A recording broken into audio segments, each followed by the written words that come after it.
Carlos, hamstring tweak. Won't know for sure. I don't think it's a real bad one. Knock wood. Okay.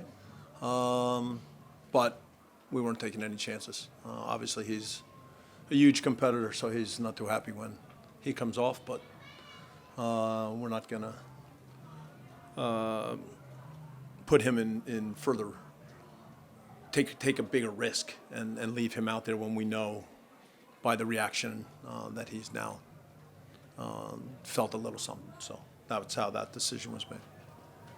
Good questions? Bob, right here. Can you just talk a little bit more about, in addition to what you and Carlos talked about when he came off, also how Brian was then when he came on and sort of what happened there? No, Brian was good. Come on. You guys see that. He was confident. He went right at Felcher on a couple of plays right from the beginning. It still takes a little bit more to get him totally in sync with people and some of the ideas when he comes inside, whatnot. But, look, that was really good. And, look, the conversation with Carlos is what you'd expect. He's like, no, I wanted to stay on. I said, yes, I know you did. So I made the decision because I think tonight it's the best one for us. So that's it.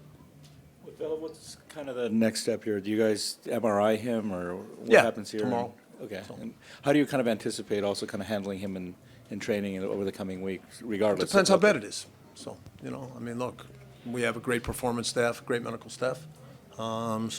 We see how it feels. Look, Carlos, in just over a year and a half or whatever, every now and then he'll feel a little something that's tight. It hasn't ended up being anything bad yet, so hopefully that's the case. Bob, you touched on a little bit there, but can you just go a little bit deeper on what you saw, good, bad, and ugly from Rodriguez's 29 minutes out there? No, I don't think there's any ugly. He gets balls. He's confident to take people on.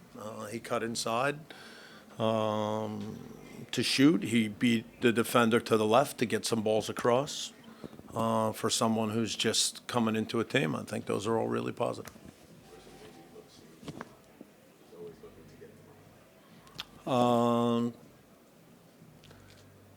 Look, when we work with wide attacking players, the timing, you want them getting some balls to feet to take guys on. You want them also finding ways to be on the move so they're getting in towards goal. We ask certain things of them defensively so that when we start to defend, they, as a group of three, start to defend. That sets us up to try to win balls. So there's things that just go hand in hand with how we play that take more time. So far, he seems to pick up ideas really well. I think he's impressed everybody that he's a good guy. So, Sports Guy David from the Fantasy Sports Cave. First half, the defense was not what you expect, but what changed in the half, the momentum? Can you speak on that? Yeah, but when you say things like the defense, look, it's defending starts when you lose the ball. So defending starts with how you lose the ball. And so in certain moments, and I think the first goal starts where Mark Anthony starts to move forward with the ball. Obviously, we've seen him many times find a way to continue and create an angle for a pass. He goes down. There's no call. I think our reactions were slow when we then needed to defend at the edge of the box when Pavone cut inside. The understanding of, I think in that case for Eddie Segura, should he run with Zlatan or should he hold the line? And so I think the decision is a little bit late. And then Jordan is maybe just a step behind as well. So look, these are small details. If but it starts where you lose the ball. Okay. The second goal is, this is a crazy rule, but it's a correct call. And look, I'd need to see the replay, but I think it's offside.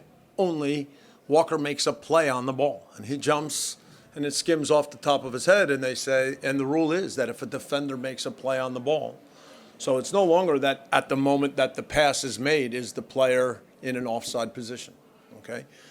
If you don't touch it and it goes straight to the attacker, then they will judge whether at the moment the ball was played, he's offsides.